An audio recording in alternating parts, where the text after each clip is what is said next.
This is where AI really makes it effortless. Here's something that most contractors don't even realize, is that it takes around 5 to 7 touch points minimum before the homeowner is ready to book. It's this trust building process they're going through.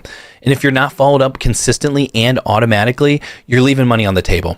And I'll show you exactly how this can look when AI is running it with the follow-up that's dedicated and built just for you. So this is kind of how it would play out.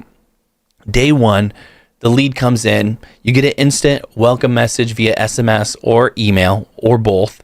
Day 2, maybe they get a reminder, 3 signs your foundation repair might need attention, or how to see if a crack is causing your water problems.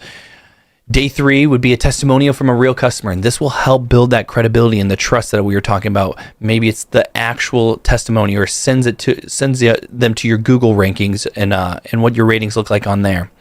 And then day 4 would send a reminder message to them, and this would have the booking link in there so they can just book if they didn't already do it. And then the day 5 would look something like maybe like a bonus offer or a final nudge, like, do you still need help?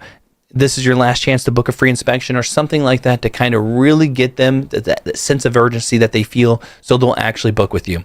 And the best part about this is that you only have to write this once. You can use pre-written prompts from the playbook that we're giving out, and this will run automatically in the background. You don't have to specialize this for every single different person. You can have one that works for everyone. And that means you don't have to babysit any leads anymore. The AI handles that and builds that relationship and then gets you the appointment.